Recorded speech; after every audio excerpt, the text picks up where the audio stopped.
èmi ti wà live ní tèmi báyìí.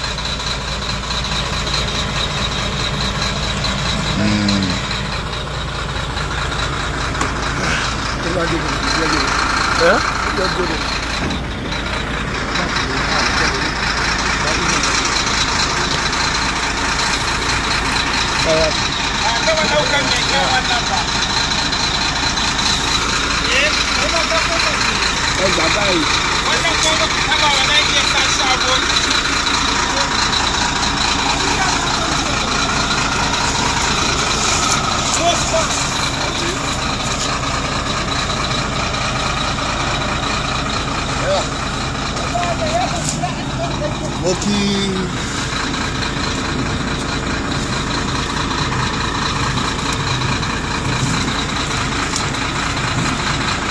gbogbo ẹ̀yin ọmọ Ògbómọ̀ṣọ́ tẹ́ ń wò mí káàkiri gbogbo àgbáyé. Orúkọ mi ni Reverend Peter Ọlálẹ́yẹ tí mo jẹ́ Coordinating Assistant on Media and Community Relations Officer to Ṣọ̀ún of Ogbomoso land. Ibi tá a wà lọ́wọ́lọ́wọ́ náà ń pè ní Ogbomoso Water Works. Bẹ́ẹ̀ kíyèsí caption tó wà lójú ìwòran yín ẹ rí i pé ó ní í ṣe pẹ̀lú water project Ṣọ̀ún of Ogbomoso land.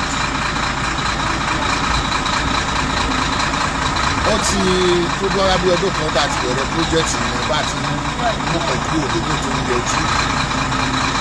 Bẹ́ẹ̀ kíyèsí ẹ rí i pé àyàbò ń lòdù pipe lọ́wọ́lọ́wọ́. À ń gbé lọ síbi tí a tún ti ṣiṣẹ́. Bẹ́ẹ̀ ṣe wà láìfù yìí náà lẹ́ẹ̀ máa wà láìfù pẹ̀lú wa. Tá a máa fi lọ síbi tí a ti ń ṣiṣẹ́. Lẹ́nu gọ́mẹ̀tà yìí, àwọn tí wọ́n jẹ́ ọ̀tá ìlọsíwájú ìlú Ògbómọ̀ṣọ́, wọ́n gbé ìròyìn òféègè kan jáde pé pírójẹ́tì yìí tá à ń ṣe, wọ́n ní ẹnìkan ó jí páìpù, èmi gangan náà dàkọ̀, bọ̀ irọ́ ni, because contractor ló handle project yẹn, kò sí ní tọ́kàn mi pa ẹ̀ lẹ́yìn pé mò ń wo tí wọ́n ń ṣe. Ọ̀yọ́ state government ló dẹ̀ ní project, are you getting me? Ọ̀yọ́ state government ló ní project. So but Ṣọ̀ún of Ogbomoso land, àwọn ni wọ́n ń fọwọ́sowọ́pọ̀ pẹ̀lú ìjọba láti revive project yìí, láti rí dájú wípé àwọn aráàlú wọ́n ní access sí omi. Gbogbo àwọn tó ń sọ ọ̀rọ̀ yẹn jáde ọ̀tá ìlọsíwájú ìlú Ògbómọ̀ṣọ́ ni wọ́n.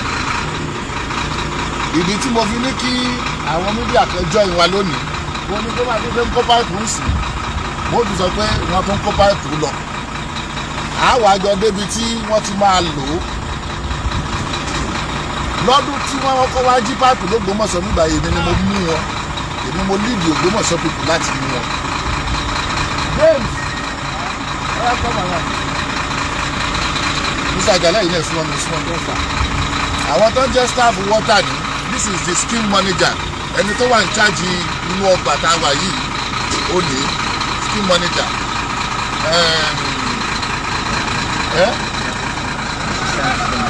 Assistant scheme manager ni. Ǹjẹ́ anybody wọ bíbá láti wá jalè? So àwọn tí wọ́n kọ̀kọ́ púpọ̀ nípa mi nítorí fẹ́ achieve ni pé wọ́n fẹ́ demoralize mi, wọ́n dẹ̀ fẹ́ demoralize Ṣọ̀ún. Now I put it against the water corporation. Bí ẹnìkan bá jà wọ́n lólè, wọ́n fọlọ́pàá gbé. Wọ́n parọ́ mọ́ mi pé Òpétù of Ìjẹ́rù Kingdom pé mo gbé wọn ní nǹkan. Òpétù is my father. Ṣọ̀ún of Ògbómọ̀ṣọ́ náà dẹ́mọ̀ yìí pé ọmọ Òpétù ni mí, ká tó mú mi mára láti assist wọn. Now bí mo ṣe ń sọ̀rọ̀ lọ́wọ́lọ́wọ́ yìí, tí máa mú Òpétù ní nǹkan kí wọ́n gbé jáde, kí fún gbogbo ayé láti rí.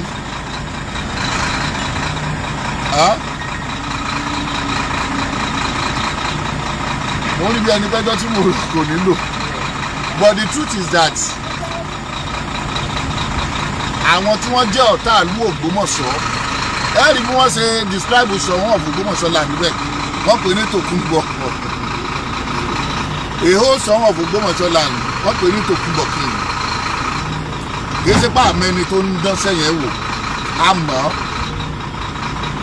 gbogbo evidences tí ara lè fi gbé ó wà lọ́wọ́ wa bọ̀ kábíyèsí sọ pé ká fílẹ̀ ká mọ̀ wọ́n.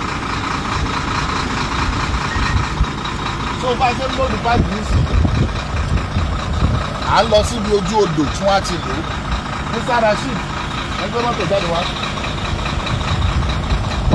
so gbogbo àwọn tí wọ́n ń sọ̀sọ́kúsọ kí wọ́n kó evidence jáde láti sọ wípé olè tí wọ́n jà ní o wọ́n dẹ̀ mẹ́sọ̀ pé ọlọ́pàá gbé ẹni tó jalè kọ́ mẹ́sọ̀ pé ọlọ́pàá ṣe kíni ọlọ́pàá gbé ẹni tó jalè. So we are going to work now and I wish people can be live with us.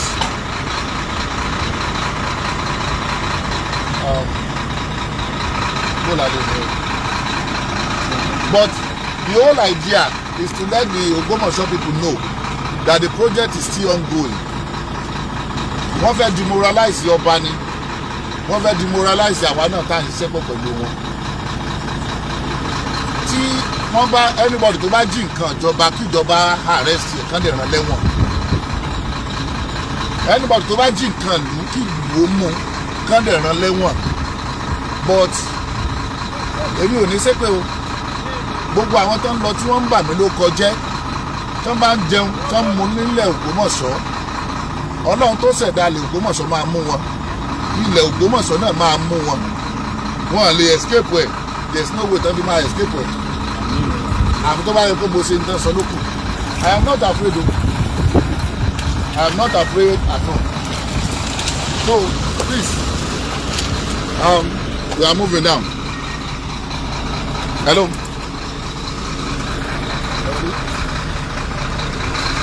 Just we are going together. Ṣáà jọ ń lọ náà ni.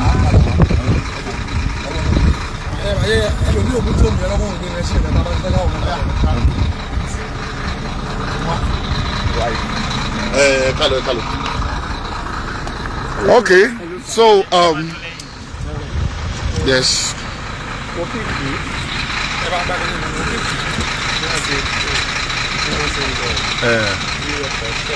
Kò lè tẹ̀lé wa báyìí kò tí ì lóòdù tán.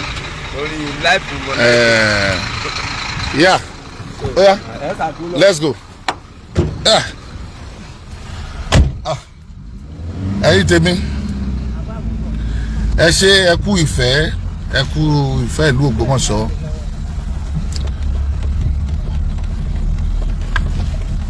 We are going to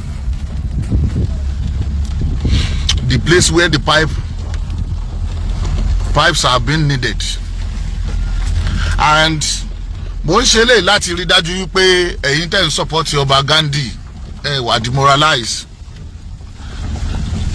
morally, financially and spiritually. Ẹ protect fún ọba Gandhi, ẹ má jẹ́ kó yín jẹ. Àwọn tí wọ́n blackmail mi, wọ́n fẹ́ demoralize mi ni, wọ́n dẹ̀ fẹ́ demoralize ọba Gandhi tí mo mọ̀ dáadáa. Béèyàn bá parọ́ lẹ́gbẹ̀ẹ́ ọba Gandhi lásán wọ́n á lè dànù, not to even talk of pé èèyàn jalè. Ẹ má kí ojú àwọn tí wọ́n ń kọ̀kọ́ kúkọ nípa ọba Gandhi àti ìdàgbàsókè tó ń ṣẹlẹ̀ nílùú Ògbómọ̀ṣọ́ pé ọ̀tá ìlú ni wọ́n. Ẹ dẹ̀ máa fi tó bá tọ́ sí wọn, ẹ máa fi ránṣẹ́ sí wọn. Èyí tó bá tọ́ sí wọn mo fẹ́ kẹ́ ẹ máa fi ránṣẹ́ sí wọn. Tó bá yẹ pé àdúrà ló tọ́ sí wọn, ẹ fi ránṣẹ́ sí wọn. tó bá yẹ pé èpè ló tọ́ sí wọn ẹ fi ránṣẹ́ sí wọn but gbogbo ẹni tó ń dàlú Ògbómọ̀ṣọ́ rú, gbogbo ẹni tí kò fẹ́ kíjọ tí ò fẹ́ kọ́ba Ghandi oríjọba ṣe, Ọlọ́run tó ṣẹ̀dá ayé àtọ̀run ó máa gbà láfíà lára wọn. Gbogbo ẹ̀dá ènìyàn tó ń bínú kọ́ba Ghandi di ọba nílùú Ògbómọ̀ṣọ́ tó dẹ̀ fẹ́ dà lóru tí ò jẹ́ kálàáfíà òjọba nílùú Ògbómọ̀ṣọ́, ṣèbí ńgbà wọn lálàáfíà ni wọ́n ń dà lóru, nígbà tí ò bá sálàáfíà lára wọn mọ́ wọ́n máa ṣe wí agbéjẹ́mọ́wọ́. Òní èso ọjọ́ ọ̀rọ̀ because ọ̀pọ̀lọpọ̀ ọ̀rọ̀ ni mi bá sọ, bọ̀ mo kàn ń fẹ́ kẹ́ ẹ rí àwọn iṣẹ́ ìdàgbàsókè tó ń lọ lọ́wọ́ tí àwọn tí wọ́n ń try àti blackmail mi àbí blackmail ọba tí wọ́n fẹ́ dá dúró. So a ti gbéra kúrò nínú water scheme báyìí, a dẹ̀ ń lọ sí ojú odò níbi tí a ti ń ṣe replacement of pipe. À ń yọ pipe tí Akíntọ́lá ti kó sí láti gbà yẹn kúrò. Akíntọ́lá ló ti kó àwọn pipe yẹn sí láti gbà yẹn láti 1950 something. So àwa ń replace ẹ̀ pẹ̀lú pipe gbàlódé tí í ṣe ductile pipe, àwọn pipe onírin. Ogbomoso people, gbogbo àwọn tó ń kọ̀kọ́ kúkọ nípa mi, gbogbo àwọn tó ń kọ̀kọ́ kúkọ nípa ọba Ghandi, wọ́n fẹ́ stop ìgbàdàgbàsókè tó ń lọ láàrin ìlú ní àdẹ̀mọ̀ wọ́n. Bẹ́ẹ̀ ni mo sọ fún yín, a mọ̀ wọ́n, but nígbà tó bá tákòókò Ọlọ́run máa fojú wọn hàn. A mọ̀ wọ́n o tí máa sọ pé a mọ̀ wọ́n irọ́ mo pa o. Bẹ́ẹ̀ ni tí máa sọ pé a mọ̀ wọ́n bàbá yálàyà arọ́ ni. A mọ̀ wọ́n dáadáa, a mọ̀ wọ́n but àkókò ni ò tí ì tó. Sojú ọ̀nà la wà báyìí, à ń lọ síbi tí wọ́n ti máa lo pipe yẹn jọ. Stay tuned with me.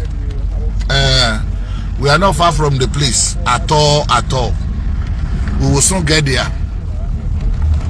Gbogbo ọ̀nà tí ẹ̀rí tá ń tọ̀ yìí ó ní ọba Ghandi tí wọ́n ti tọ̀. Bẹ́ẹ̀ ni kábíyèsí wọ gbogbo inú igbó yìí wá torí ìfẹ́ tí wọ́n ní sí àwọn ọmọ ìlú Ògbómọ̀ṣọ́. Bẹ́ẹ̀ ni nígbà tá a bá débẹ̀ a bá wo òṣìṣẹ́ tí wọ́n ń bá wa ṣiṣẹ́ níbẹ̀ tó jẹ́ wípé àwọn náà wọ́n ń ṣiṣẹ́ nínú àárín ìgboro káàkiri. Sẹ́rí anything tí wọ́n bá sọ fún yín, tí wọ́n bá kọ nípa mi láti bà mí ló kọjẹ́ torí pé wọ́n lérò pé èmi ni reason táwọn fi ní ìyọnu ni, èmi dẹ̀ kọ́ ni reason táwọn fi ní ìyọnu. Rárá, I am not the reason for their problem, not at all.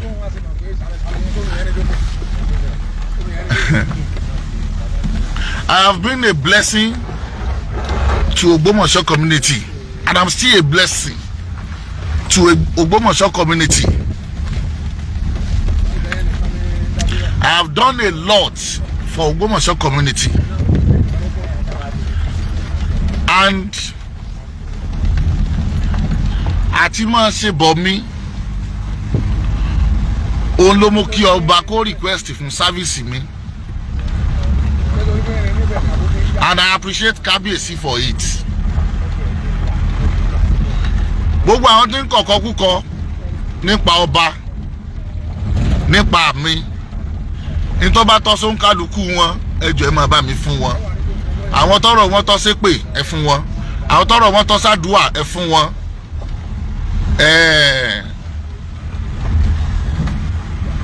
a ti fẹ́ dé ojú odò yẹn and you are going to see it.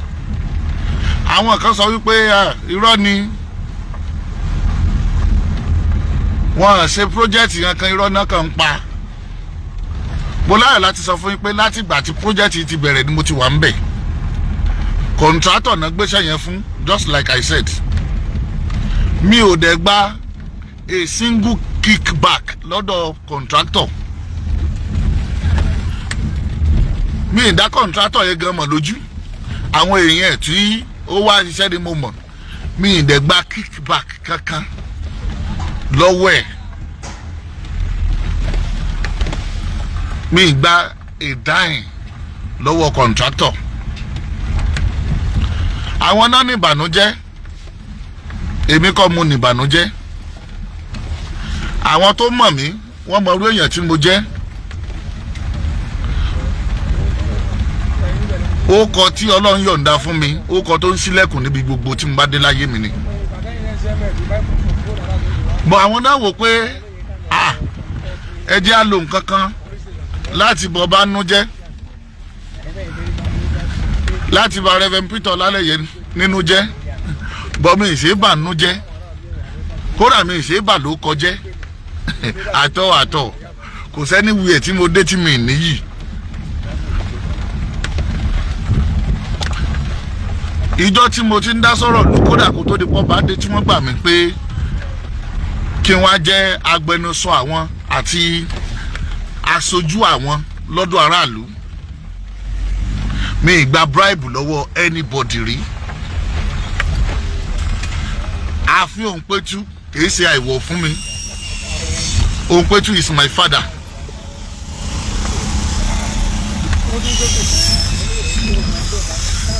Òǹpẹ̀tù is my father.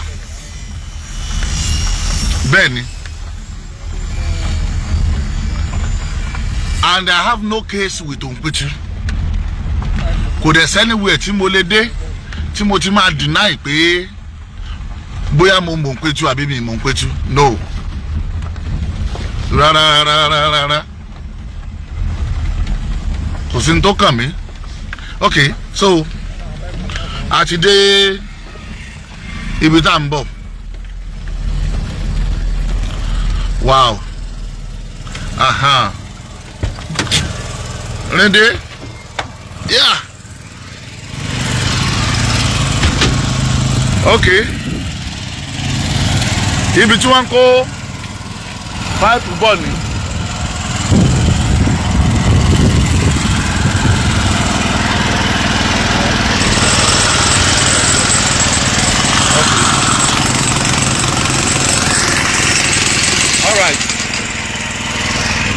Ẹ bá kíyèsí ẹ kú jẹ́ o fóònù tó lọ wẹ́rẹ́wẹ́rẹ́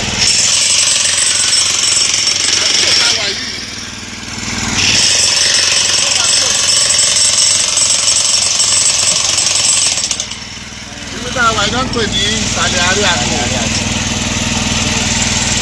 orí jẹnẹrétọ̀ yẹn. Ẹ jẹ́ ká lọ síbi bíríìjì yìí. Ibi tá a wà iná ń pè ní ìsàlẹ̀ àárẹ̀ àgò. Wọ́n máa ń pe bíríìjì yìí ní bíríìjì lámèjì wọn kálà.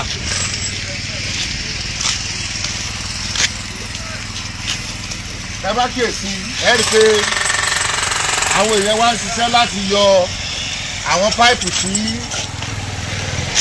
wọ́n ń lò lọ́wọ́ kúrò tó wà mẹ́tẹ̀lẹ́tẹ̀lẹ́. Akíntọ́lá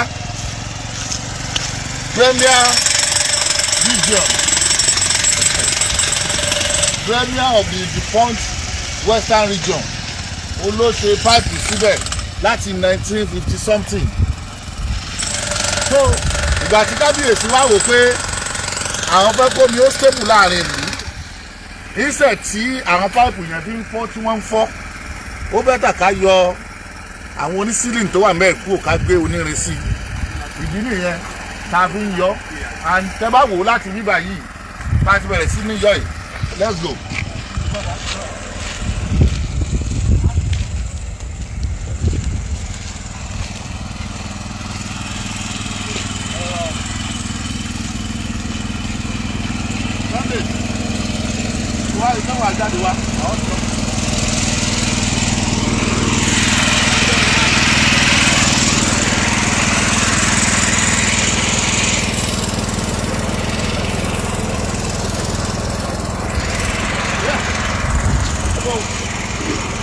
a máa fọ́ gbogbo eléyìí báyìí ó ti wáyé.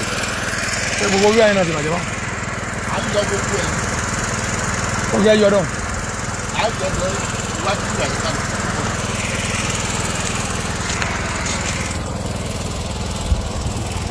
iṣẹ́ wọn ó ṣe láàrin yìí o.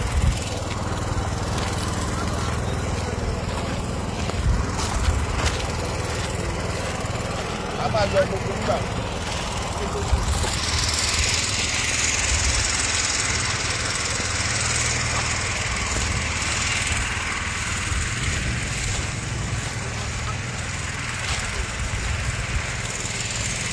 a máa yọ lọ báyìí. tó ẹ rí i pé iṣẹ́ ńlá ni.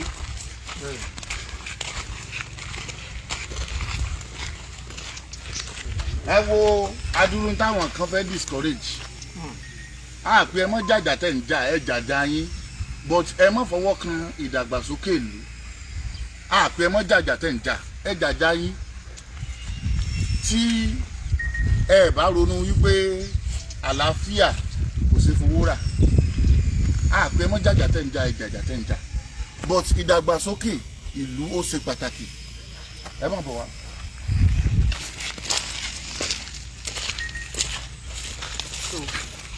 a máa yọ lọ báyìí.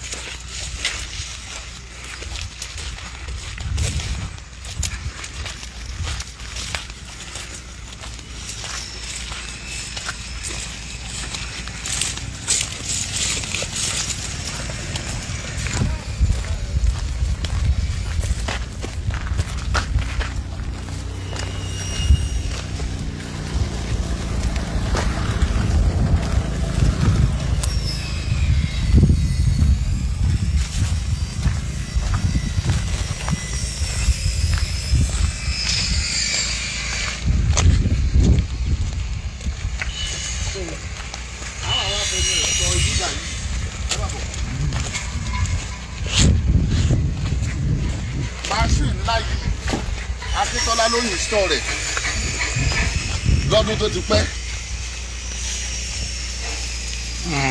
Ibi tẹ́ tó ti lè rírun nǹkan báyìí ó ní Iléṣà bóyá ìlú ìyàwó Akíntọ́lá. So Akíntọ́lá dìídì ṣe ní tó lágbára fún ìlú Ògbómọ̀ṣọ́.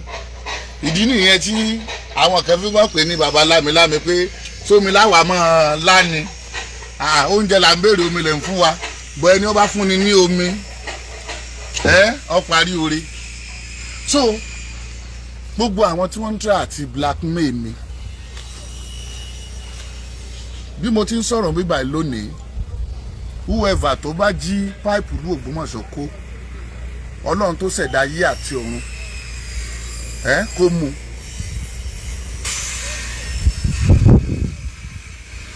Mi ní sọ jù báyẹn lọ.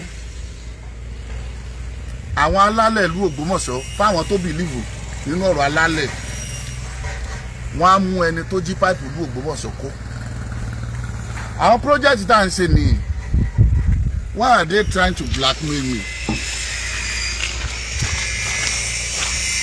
Ṣé wọ́n lérò pé nípa píparọ́ mọ́ ọba àti píparọ́ mọ́ èmi tí mo wà assist ọba ó máa lérò ó máa jẹ́ ká wà demoralize? No. Èmi ò bẹ́ anybody jà o. Èmi ò bẹ́ anybody jà rárá àtọ̀. I am telling you. Ìdàgbàsókè ìlú Ògbómọ̀ṣọ́ ni ló jẹ mí lógún. Kọ́ba ó tó dé ni mo ti ń sakitiyan. Nígbà ọba tún dé kábíyèsí sọ pé Reverend Peter Olaleye come and assist me and I made myself available for it. Àwọn tí wọ́n ń blackmail mi kan ronú lẹ́ẹ̀mejì. Ẹni ó kọ rẹ̀ bá bàjẹ́ ayé ẹ̀ ló bàjẹ́ kí wọ́n fẹ́ dé nì. As a spokesperson of kábíyèsí, it is my responsibility to protect the image of kábíyèsí. I mean Ṣọ̀ún of Ogbomoso land, His Imperial Majesty Ọba Gandhi Afọlábí Ọláoyè Orímọgẹ́gẹ́ the court. You see me promoting him. I'm just doing my primary assignment. If you see me releasing any documents about him, I'm only doing my primary assignment. I have nobody as a target. Therefore, I want to encourage everyone. Let the development and peace of Ogbomoso community be your responsibility. Let it be your responsibility. I have no problem. Sunday, oh, come. Sola, please come. Engineer, come. Àwọn tó ń ṣiṣẹ́ ní water corporation ní Sunday, sir. Aromole. Mo rí story tí ẹnìkan kọ láàárọ̀ yìí nípa Aromole. Kí ni aláfẹ́ ṣe sí Aromole níbi tí wọ́n bá ti yámbílé bàbá sọ̀hún ilé alọ́kùn kí ni aláfẹ́ ṣe ń bẹ̀? Ẹ ṣe gan sa. Ẹni tí ó ṣẹlẹ̀ ni pé the first phase àti parí ẹ̀. Kí ni first phase? Kí ni first phase? Public tap méjì. Public tap ni first phase tí kábíyèsí ni pé ká ṣe sílùú Ògbómọ̀ṣọ́. So mẹ́rin wọ́n ní ká ṣe. So ìgbà tí à ń ṣe àṣẹ méjì sí north Ògbómọ̀ṣọ́ north àṣẹ méjì sí Ògbómọ̀ṣọ́ south. So ó wá di second step wọ́n ní pé ká bẹ̀rẹ̀ second step pé kó tún jẹ́ méjì pé kó lè bá kárí ìlú. So àwa ní determination pé ká ṣe méjì sí Ògbómọ̀ṣọ́ south and then méjì sí Ògbómọ̀ṣọ́ north. Ó wá máa jẹ́ mẹ́rin. Yóò wá jẹ́ mẹ́rin. So ilé alọ́kùn láti fẹ́ bẹ̀rẹ̀ kó tó di ọjọ́ yẹn àwa water corporation àti ní bust níbẹ̀ yẹn tó yẹ pé omi sì máa ń jó níbẹ̀ yẹn níwájú Ọlọ́run àti ènìyàn. So ǹgbà tá a wá débẹ̀ yẹn rẹ́bẹ̀ mú wa débẹ̀ pé ibi làwọn fẹ́ kí kọ́ wà. So ǹgbà tá a wá débẹ̀ yẹn àwa detect pé 6 inches far tó wà ń bẹ̀ ó ti bàjẹ́. So àwa yọ kúrò ń bẹ̀ a dẹ̀ gbé wá sí ọ́fíìsì ó sì wà lọ́fíìsì báyìí. But rẹ́bẹ̀ ń sọ wípé ká dá padà fáwọn ará àdúgbò but àwọn ọ̀gá tèmi ní pé ká má dá padà pé ẹni tó bá fẹ́ wò kó wá sí water works kó wá wò nínú stock ó sì wà nínú stock títí bí mo ṣe ń sọ yìí.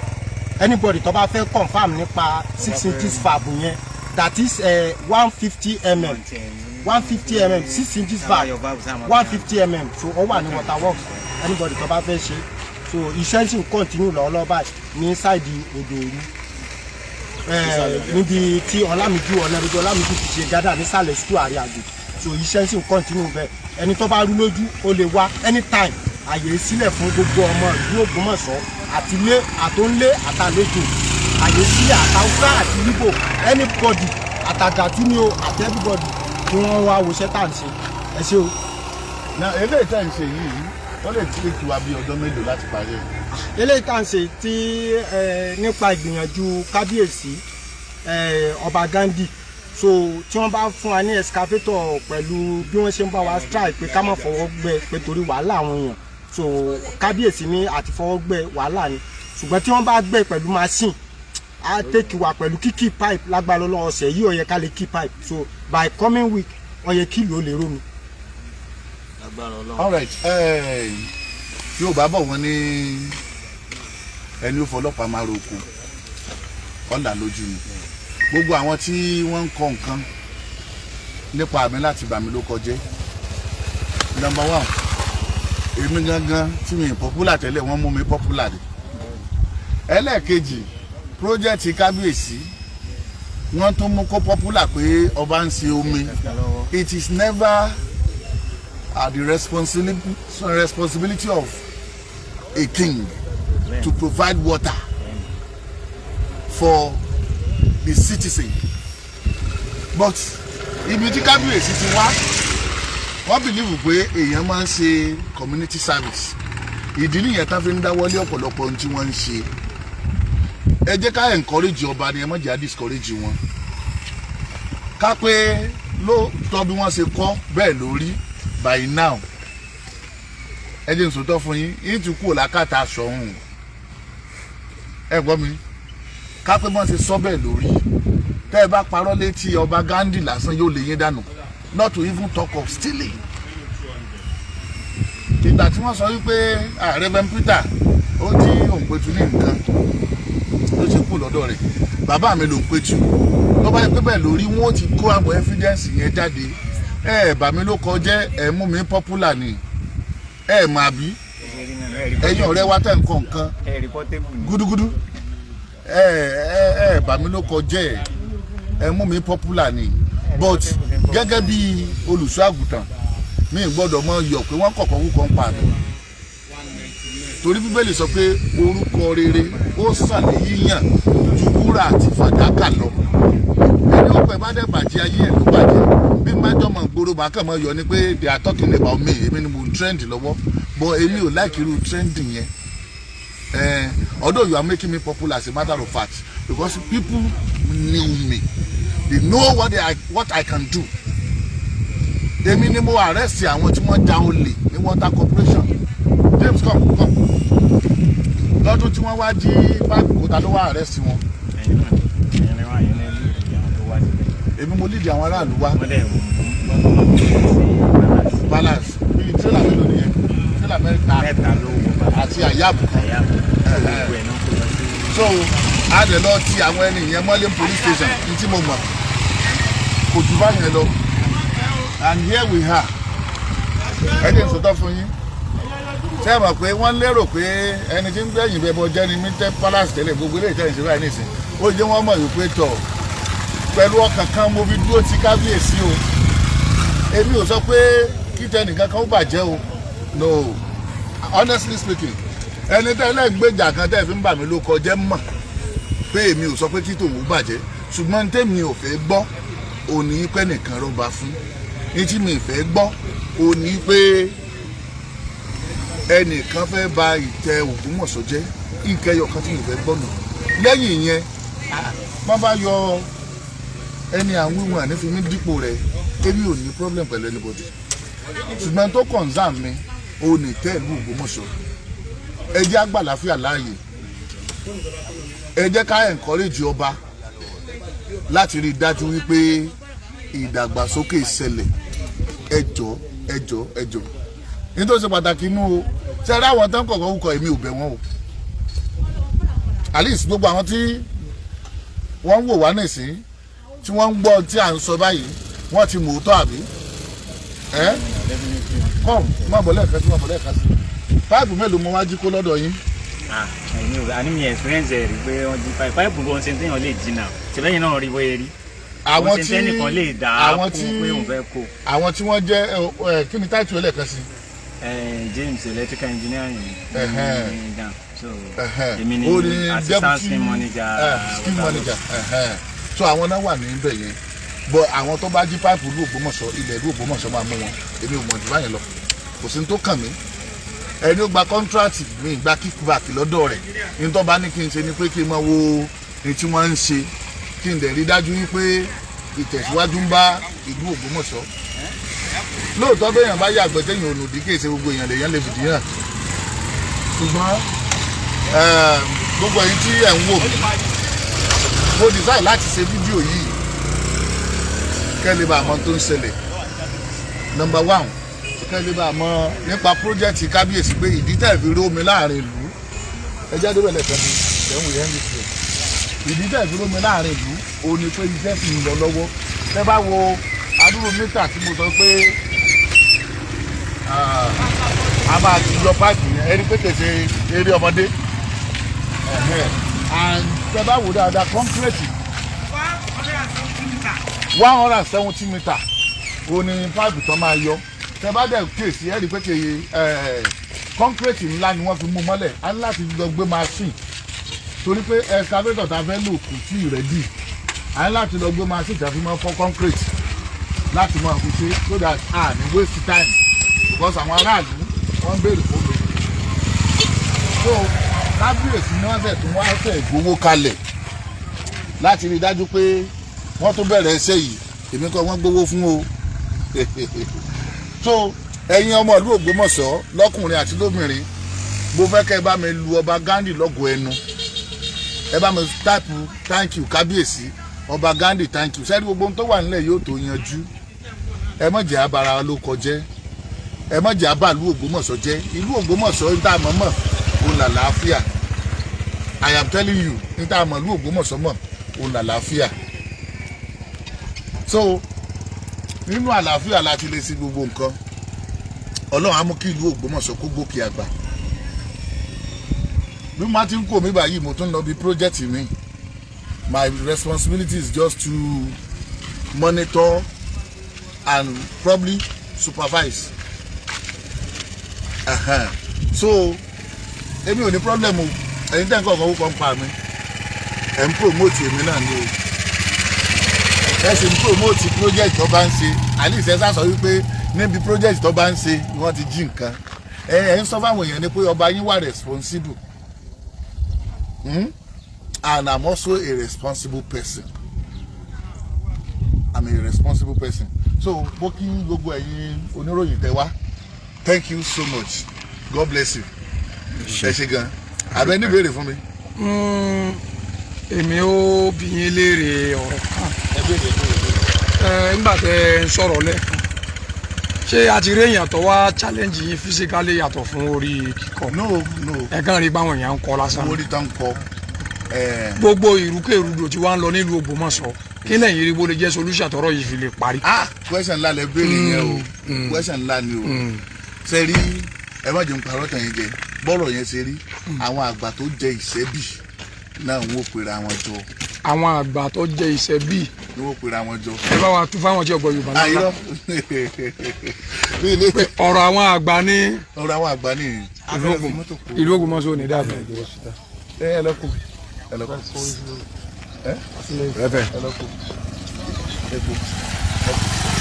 báwo ni ìbáṣepọ̀ yín pẹ̀lú gbogbo àwọn tó wà nígun ẹni àsìkò kejì ṣé ẹsìn gbogbo ẹsìn ń lọ dáadáa láì jẹ́ wípé. I'm a neutral person ẹ béèrè lọ́wọ́ tiwọn náà tí wọ́n bá boná Ọlọ́run mọ́lẹ̀ ló kù. I've been a neutral person but let me be sincere with you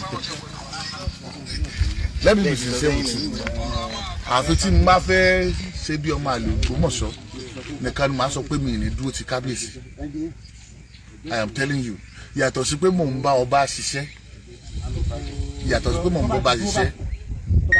it is my responsibility sorry please it is my responsibility to stand with kábíyèsí kó tó di pé kábíyèsí gbà mí as a spokesperson I have been the president the founder and the president of Ogbomoso Community Youth Forum Ogbomoso Community Youth Forum òun ló liberate wọ́n kí n fò ní sọ story yẹn fún yín òun ló liberate aráàlú Ògbómọ̀ṣọ́ ọmọ bíbí ìlú Ògbómọ̀ṣọ́ lọ́wọ́ NEPA bóyá bí ọdún 4 sẹ́yìn báyìí ó ti ń tọ́dún 4 báyìí nígbà tí wàhálà wà lórí crazy bee táwọn èèyàn bẹ̀rẹ̀ sí ní kérora èmi ni mo dá Ogbomoso Community Youth Forum sílẹ̀ láti lè advocate fún ọmọ bíbí ìlú Ògbómọ̀ṣọ́ olùgbé ìlú Ògbómọ̀ṣọ́ lẹ́yìn tá a yanjú ọ̀rọ̀ NEPA ìgbà yẹn ni ọ̀nà kí ẹ ti kà bàjẹ́ táwọn èèyàn ọ̀rọ̀ náà kọjá èmi ni mo lead àwọn aráàlú Ògbómọ̀ṣọ́ pẹ̀lú ẹgbẹ́ Ògbómọ̀ṣọ́ Community Youth Forum láti lọ tún ọ̀nà yẹn ṣe mí nígbàgbé oore tí chairman Ògbómọ̀ṣọ́ South Honourable Timothy Oyedokun tó ṣe fún wa ó fún wa ní excavator ó fún wa ní grader ó fún wa ní low bed ó dẹ̀ repo sí fúnra rẹ̀ ìyẹn wá help wa láti lè ṣe bí ọ̀nà 9 lẹ́yìn tá a ṣe kíẹ̀tìkà yẹn á ṣe ọ̀nà 9 nílùú Ògbómọ̀ṣọ́ káàkiri lẹ́yìn ìgbà yẹn ó ní wàhálà kan ṣẹlẹ̀ ní ìlú jù tí wọ́n pa operation burst tí wọ́n kó àwọn sójà wá tán fẹ́ mọ́ arrest àwọn aráàlú àwọn alálọ́ resolve ẹ̀ èmi mo lead àwọn èèyàn lọ síbẹ̀ nígbà tí ìjà ṣẹlẹ̀ ní Àjáwà tí wọ́n dáná sun ilé Adémaster káàkiri wọ́n dáná sun ilé rẹ̀ bóyá bíi 7 àbí 9 nígbà yẹn èmi àtàwọn èèyàn mi lọ́lọ́run lò tá a resolve matter yẹn a lọ ṣe meeting tó bóyá bíi 2 àbí 3 ní Jericho nìbàdàn nìbàdàn ẹ mú pọ́ọ̀sì mi wá kí n fún mi ètò a ṣe meeting bíi 2 àbí 3 ní Jericho nìbàdàn pẹ̀lú General Adayo Òpópónà Dr. Saka Balogun Justice Savolabi Adeniran láti ensure wípé àlàáfíà jọba. Wọ́n pe Adé Master, Prince Adé Master 20,000. Wọ́n pe Prince Adé Master.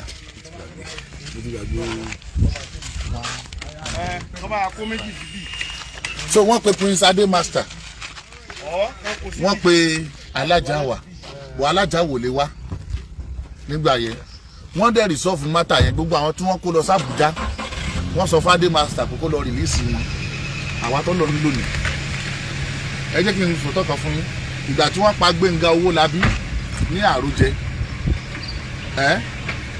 èmi lọ́lọ́run lò láti organize security rally, security awareness l'Ógbómọ̀ṣọ́ tí ó jíjà àwọn aráàlú láti wake up, láti provide security fúnra wọn.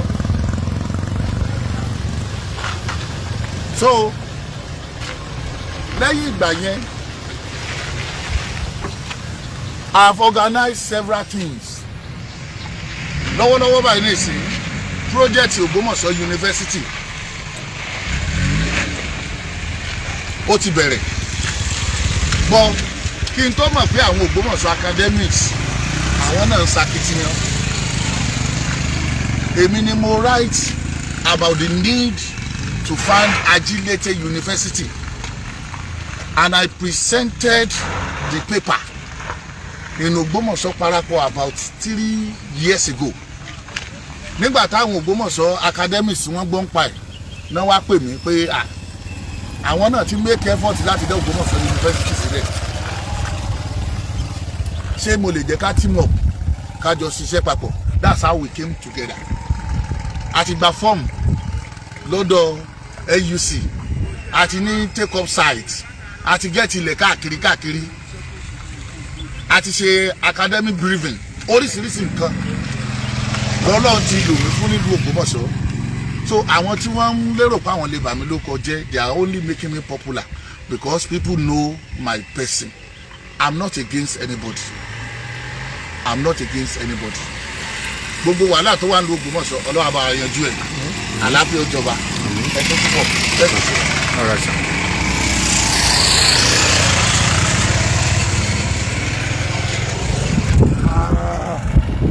Díẹ̀ lọ bẹ̀ ń kẹ́ lọ mú kókì náà.